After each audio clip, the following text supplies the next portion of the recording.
is English time, your journey to English success.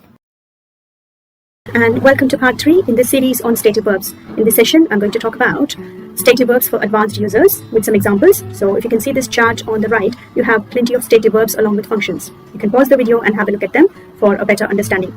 Okay, so let's move on to the next slide. Here we have a stative verb called desire. Okay, so you can say he desires to be great or she desires to be great. These people desire to be great. Okay, but you can't say he is desiring to be great. Even though he's working to become great himself, even though he's trying to sculpt himself into a great personality, you can't say he is desiring to be great. You only say he desires to be great. Next one. Care is also a stative verb and can't be used in the continuous form. Okay, it's incorrect to say parents are caring for their children. You only say parents care for their children. Next one. I admire your qualities is correct. Admire is to like someone and to appreciate.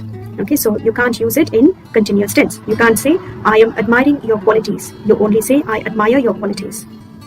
Next one. Refuse. He is refusing my help. Refuse is the opposite of accept. When you hesitate to take someone help, you say, he refuses to take my help. It's wrong to say, he is refusing my help. Okay, so when someone extends a hand, it's about refusing or accepting that hand.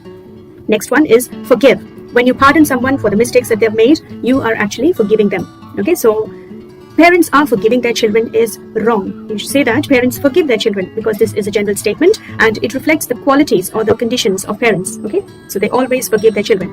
Next one.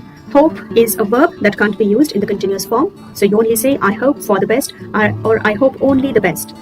Or you say I hope it's going to be fine, but you don't say I am hoping all the best. That's incorrect to say. Next one is believe. When you believe something, you believe in it forever. Okay, so I am believing in God is wrong. It's correct to say I believe in God. Okay, and I believe you. Even when you're not using in, you can say to people, when someone says something to you, you say I believe you. Okay, that means you have belief in the words that they've said, but you don't say I am believing. That's wrong. Next one is trust, which is similar to believe. So you don't say I am trusting my friend. You only say I trust my friend. Next one. Agree is when you have the same opinion as the other person, you agree. So you say I agree or I do not agree, but you don't say I am not agreeing. That's incorrect to say. Okay, so when you want to say no, you say I don't agree with this. I can't agree with this, but you don't say I am not agreeing. That's incorrect. Next one. Same as agree. You don't say are you disagreeing with me? When you want to find out someone's opinion, you don't say are you disagreeing with me? You only say do you disagree with me on this? Okay.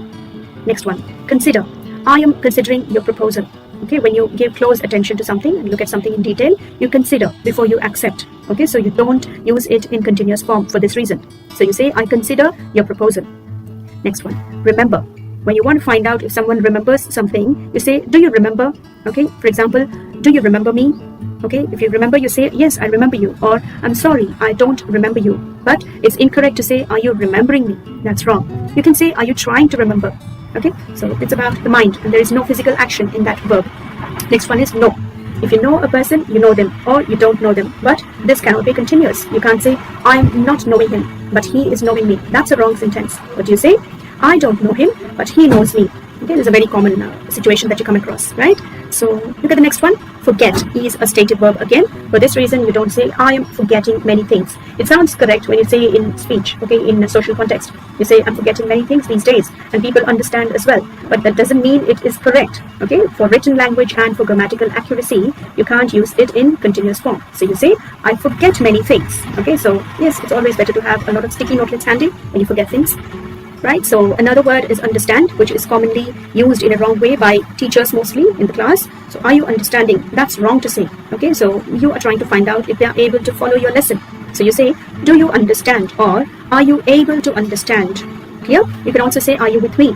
Can you follow me? But you can't say, are you understanding? That's totally wrong. Let's go to the next one, which is imagine. Imagine is a stative verb about the mind. So you can't use it in continuous form. She is imagining something is wrong. You should say, she imagines something. Next one. Guess is another stative verb. So you guess or you don't guess, but you don't do the act of guessing. Okay, but again, in social context, it's used very often. Okay, you say, I'm guessing, but that's wrong. I'm guessing the coding is wrong. You should say, I guess the coding is wrong. When something goes wrong, you're always trying to find out, or you make guesses. You imagine something has gone wrong. So you say, I guess the code was wrong. Okay, next one. The same thing goes for mean. when you want to find out what the other person is saying in a clear manner, you ask them, what do you mean? You don't say, what are you meaning? When you make general statements that could be understood in many different ways, you have to explain. So when people ask you this question, that means they are asking you to give more information, detail about what you said.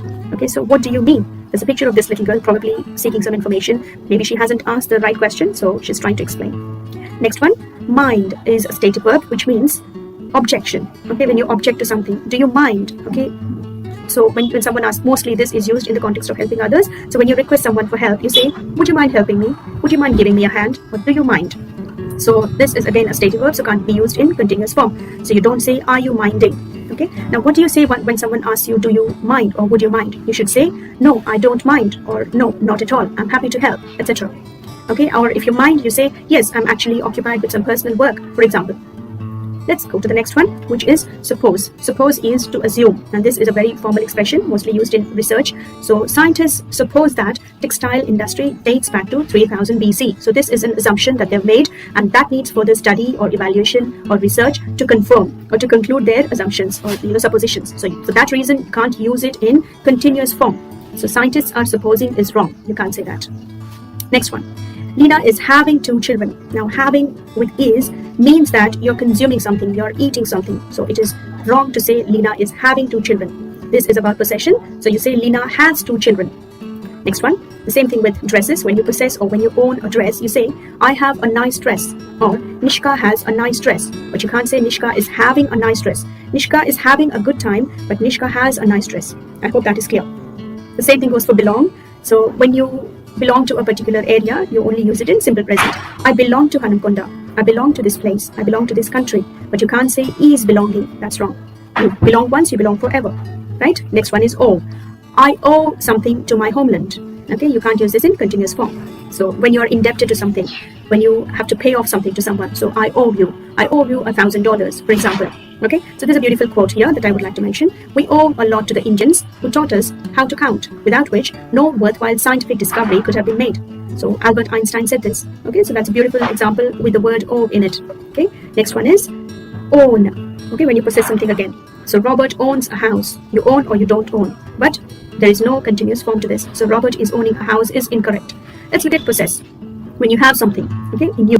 So for example, she is possessing good qualities. Okay, so here we have a picture of the valorous Kiran Bedi. She is known for her courage and kindness. Okay, so those are good qualities. So you can say she possesses good qualities.